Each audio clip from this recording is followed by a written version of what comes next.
বিশ্বনাথ, যে কোনো অ্যাডমিনিস্ট্রেটিভ মিটিংয়ের এটাই তো স্বাভাবিক ছবি হওয়া উচিত, অথচ গত 15 বছরে প্রশাসনিক বৈঠকে বিরোধীরা ব্রাত্য থাকা তো অনেক পরের কথা। মুখ্যমন্ত্রী আজকে বলছেন ডিএম দূরে, বিডিও পর্যন্ত বিজেপি বিধায়কদের ফোন ধরতো না। ফলে এতদিন পর্যন্ত প্রশাসনিক বৈঠক আর দলীয় বৈঠকের মধ্যে কোনো ফারাক ছিল না।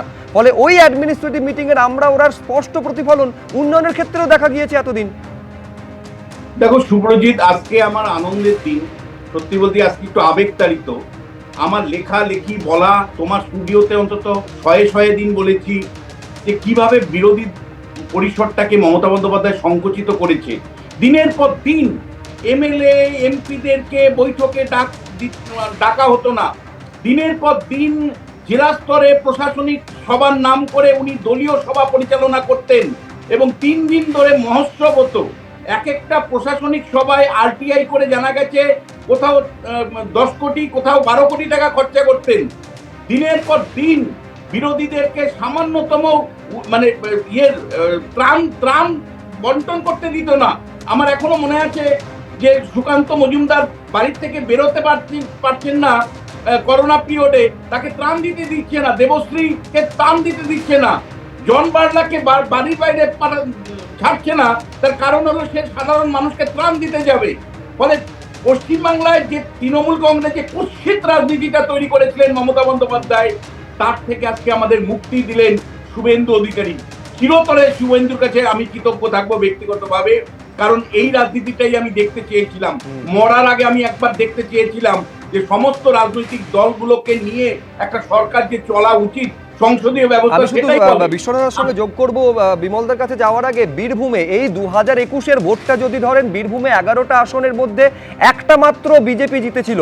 সেখানে যখন অ্যাডমিনিস্ট্রেটিভ মিটিং হচ্ছে, অনুব্রত মণ্ডল থাকছেন, কিন্তু একমাত্র বিজেপি বিধায়ককে পর্যন্ত সেদিন ডাকা হয়নি। আজকে সেই ছবিটার বদল ঘটছে নিঃসন্দেহে, এটা ইতিবাচক দিক। বিমলদা। শুভ্র, ওই প্রাক্তন মুখ্যমন্ত্রী মমতা বন্দ্যোপাধ্যায় এবার চিরতরেই উনি প্রাক্তন থাকবেন, আর জীবনে রাজনীতি ওনাকে করতে হবে না, ঘরে বসে বসে এবার ওই ফেসবুক লাইভই করবেন।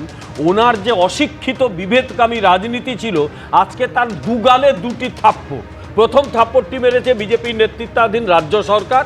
তারা গণতন্ত্রের প্রতি সর্বোচ্চ সম্মান জানিয়ে বিরোধীদের ডেকেছে, কারণ সেই বিরোধীরাও জনগণের দ্বারা নির্বাচিত। জনগণ তাদের কাছ থেকে আশা করেন যে সেখানকার উন্নয়ন তারা করবেন। আরেকটি থাপ্পড় ওনার দলের লোকেরাই মেরেছে, কারণ তারা দেখিয়ে দিয়েছে যে ওনার ওই বিভেদকামী রাজনীতির সঙ্গে ওরা আর নেই। ওরা কিন্তু প্রশাসনিক মিটিংয়ে এসেছে। শুভ্র, একটা কথা বলি, আগে আমার স্পষ্ট মনে আছে, দিনের পর দিন এখানেই আলোচনা করেছি যে মমতা বন্দ্যোপাধ্যায়ের নেতৃত্বাধীন তৃণমূল কংগ্রেস সরকারের, আগের সরকারের একটাই নীতি ছিল, কোনো বিরোধী রাখবো না। বিরোধী থাকলে তাকে দলে টানো, যেভাবে হোক নিয়ে এসো, লোভ দেখাও, আর যদি না নিয়ে আসে, যদি সে মেরুদণ্ড সোজা করে চলে, তাকে কাজ করতে দিও না, তাকে বাড়ি থেকে বেরোতে দিও না।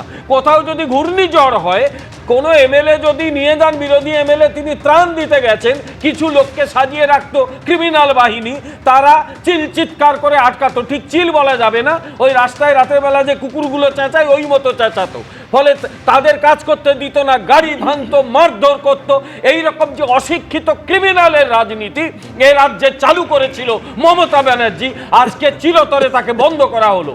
আমরা জানি বিরোধীরা যদি ভূমিকা পালন না করেন, তাহলে কিন্তু শাসক দলের পক্ষে সমস্যা হয়, কারণ শাসক দল বুঝতে পারে না কোথায় ভুল হচ্ছে। আমি ভারতীয় জনতা পার্টি করতে পারি, কিন্তু আমি রাষ্ট্রবিজ্ঞানে অধ্যাপনা করি। আমি মনে করি যে একটা শক্তিশালী বিরোধী দল সব সময় দরকার।